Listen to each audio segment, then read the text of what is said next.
So I guess I would just start this by saying, as I said at the top, 70% of your questions about specific players, Tim's about to give both of our viewpoints on this, regardless of who the player is, essentially. yeah, don't panic. Yep. Is the rule this week, the lesson. So I've seen a lot of really good super coaches out there that are sitting on their hands and not trading this week, and I see every other man and his dog sitting there panicking, going. The train of thought is that because we get a free look at players before price rises, that round 2 should be this big trading round. Now, in theory, it should be, because we get a look at minutes of players, roles of players, and we get this better idea. But that doesn't mean that you haven't got your starting team wrong.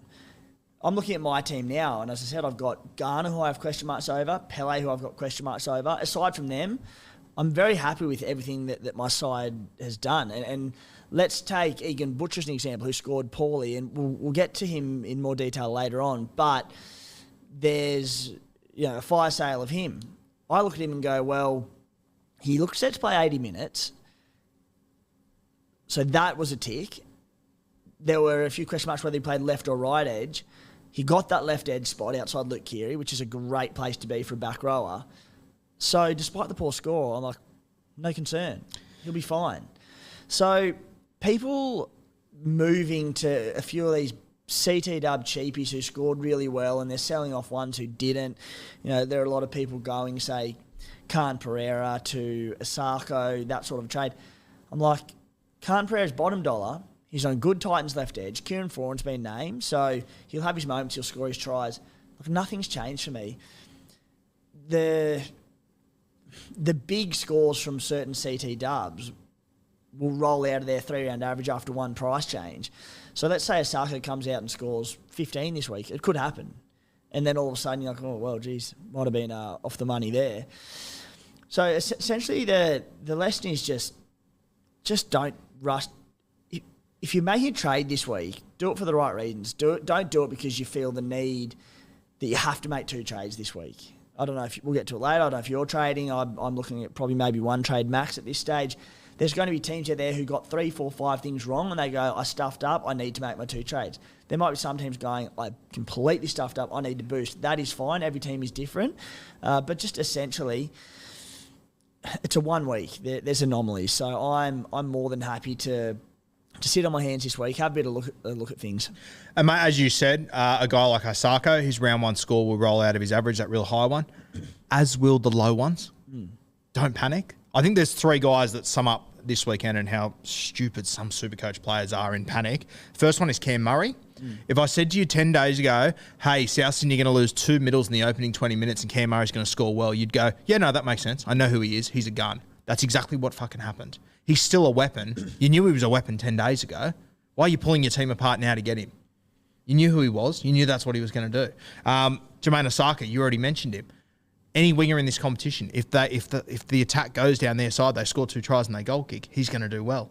History tells us, though, that probably won't happen consistently for Osaka. And the other one is Egan Butcher. Good God. He played the worst game the Roosters have probably played in years. He got sin binned. And what did he score? 35? Yeah. So give him 10 points for the sin bin, 8 points, whatever the hell it is. That's 45. Give him 10 more minutes on the field. He's on 50. And that was in the worst possible game the Roosters have played, and probably the worst game he's played in a long time. Yeah, people want to trade him out? What the fuck are you doing? Relax. He's in the premiership favourites. Yeah. Like, they played a bad game, sure. They'll get their shit sorted out.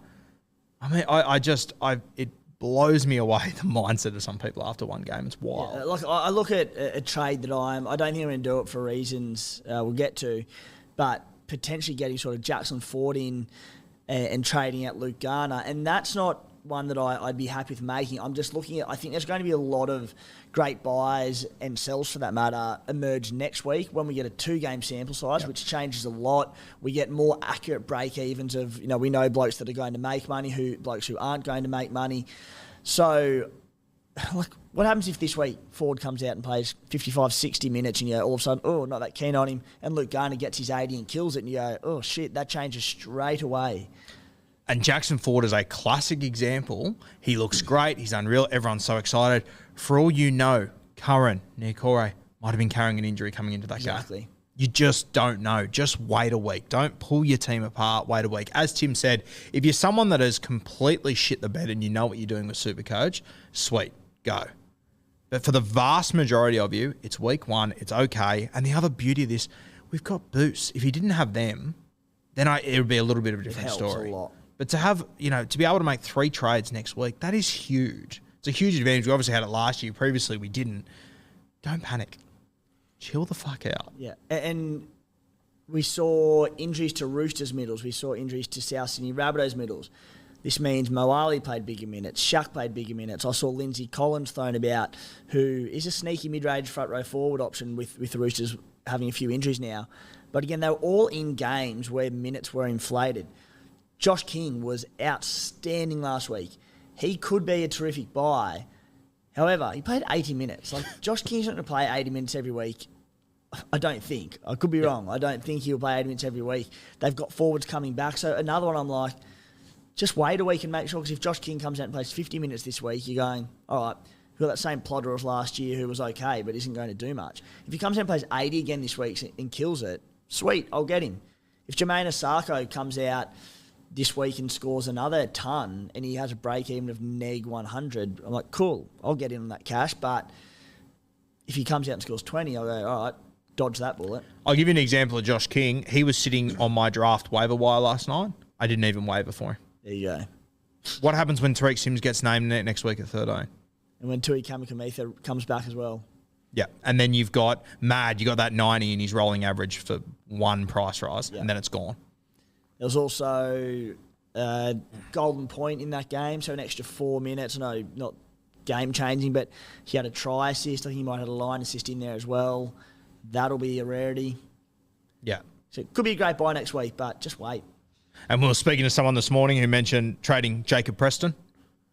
No bueno. What? Look at the situation. And for people that don't have the deeper understanding of Supercoach and aren't fucking addicted to it and nerds like us, why is he appealing? He scored 25 points. It's not great. Why is he appealing? 50 minutes. Bottom dollar. Bottom dollar in a club with a bunch of forward injuries. We've seen in New South Wales Cup, sure, it's a big step up, but he scores tries. He sets up tries. He's an attacking back row. Try scorers are try scorers. Yeah.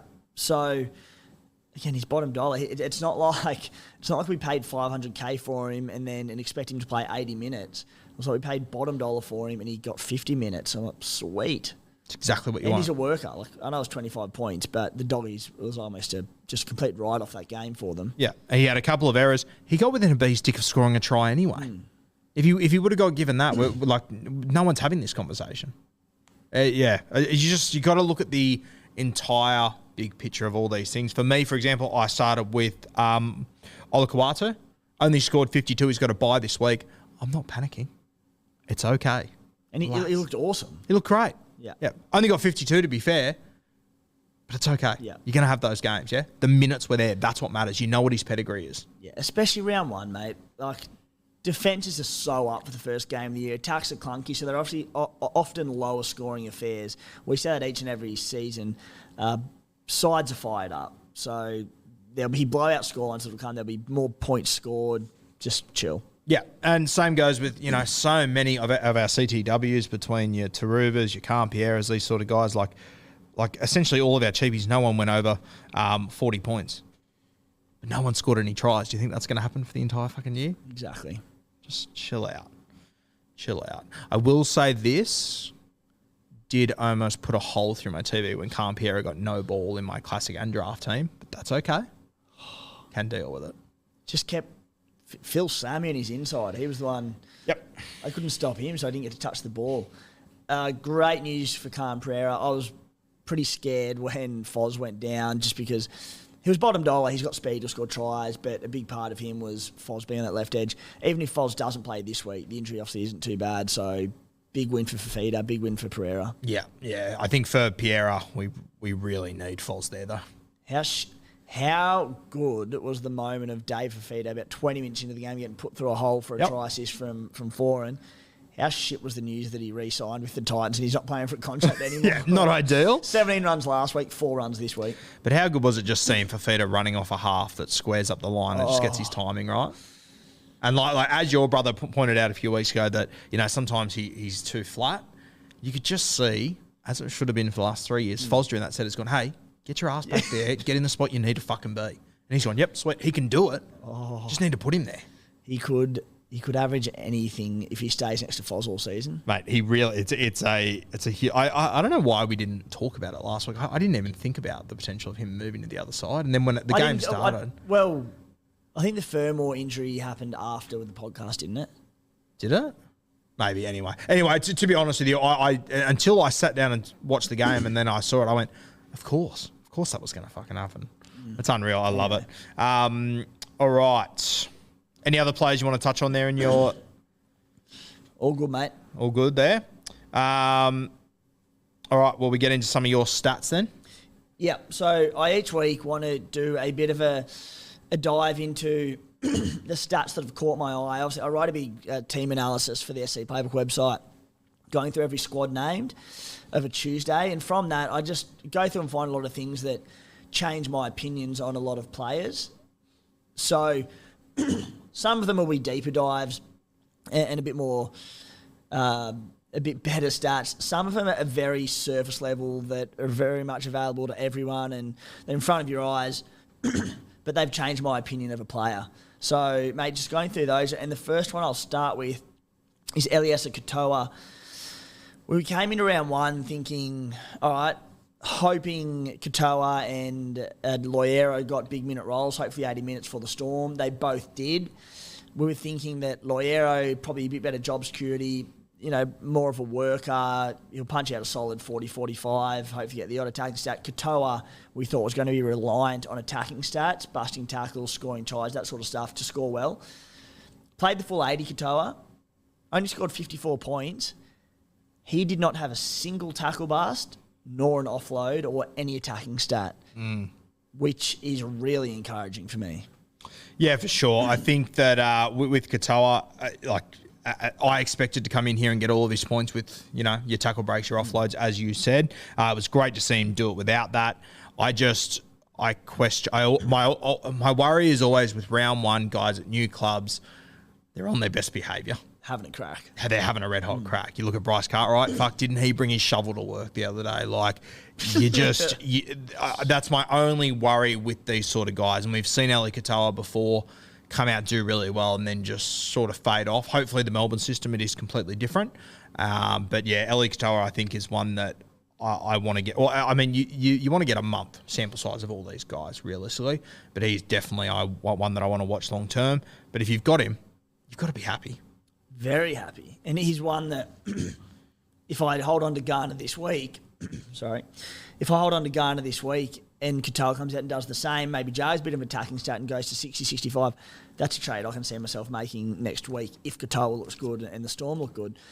Second one is, and you sort of flagged this one to me, Guru, and again, very surface level, nothing too deep diving about this one, but Isaiah Papali'i just didn't look to have too much involvement on the weekend. New club, we're concerned about combinations. The Tigers were pretty ordinary. You go back and he still scored 67 points. He had 5 tackle breaks and 4 offloads. He's just a super coach Adonis. It was like he wasn't playing and he scored 67. That is unreal. Crazy stuff there. Who else you got? Mate, I'm a super coach mind. I don't even really watch footy for the enjoyment of the game or any of that sort of thing. You know that I'm just stat based and whatnot. So while I bedshit on the Dolphins, we really nailed Jeremiah Nanai saying that he was very attack reliant. So averaged 60, 65 on last season max, scoring 17 tries, and we just said the base wasn't there. 80 minutes, he scored 27 points, 25 tackles, 3 runs. I think we got that one right. 100%. And if you went with him, despite everything we warned you about, the reason why you did it was because of his draw. It hasn't changed. If you backed him in, if you were crazy enough, stupid enough, however you want to describe it, to do it, don't hit panic stations after their first game where they scored 3 tries in the opening 20 minutes and didn't score another try after that.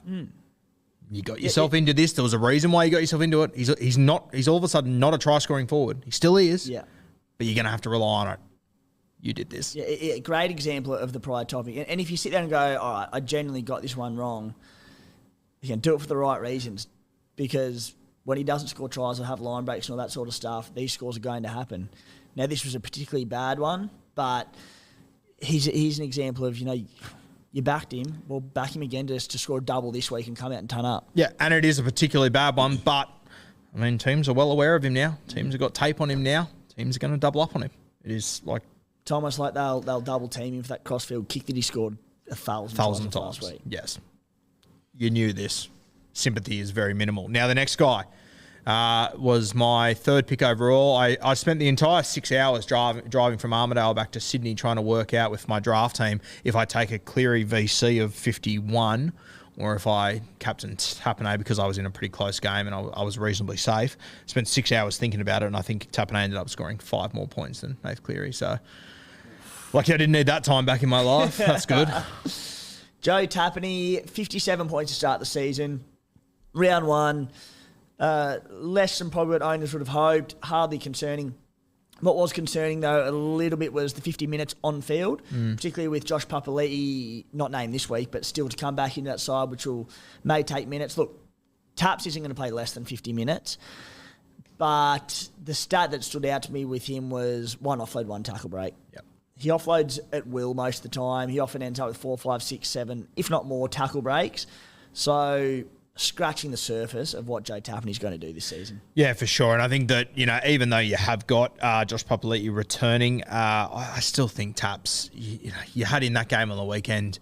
And, to be honest with you, mate, I think Josh Papali'i returning, it might not be a negative for him. I don't think he's a huge minute guy anymore. No, he's not. Whereas I think Gula and Corey Horsburgh, those two can go for 40, 50 minutes. Mate, the work that Corey Horsburgh was getting through when he was on the field, which I thought was interesting, he didn't have a single offload either, which he normally has a couple in his game. So I wonder if that was a bit of a ploy from Ricky.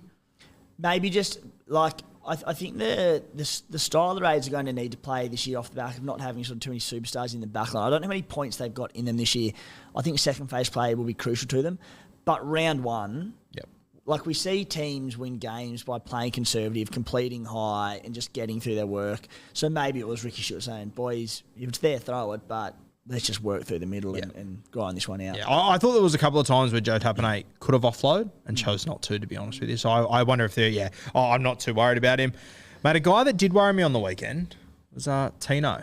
What have you got on him? Yeah, not one that I was overly keen on in the preseason, and a lot of people were quite high on.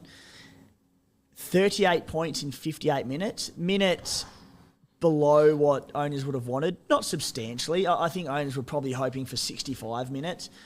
38 points an issue, and there's a recurring theme in a few of the stats I'm throwing out this week, and it probably does tie into what we just said, mate, about being conservative in round 1.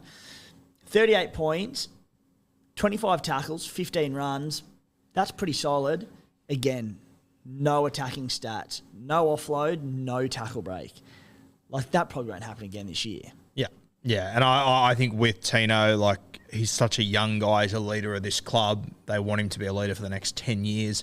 I just think that there are other guys there. I thought Mo Fotuaika looked better on the weekend. I thought Jermaine Jolliffe looked really good. So, ideally, if you're the Titans, you don't want it to have to be the fucking Tino show for 80 minutes every single week. He's got an Origin series coming up. He had a World Cup, et cetera, et cetera. So, mate, a couple of CTWs you want to finish with? We sort of already touched on them. But Yeah, just quickly. Stefano Udakamano was the same boat. People going cold on him. He played 50 minutes, 23 tackles, 11 runs.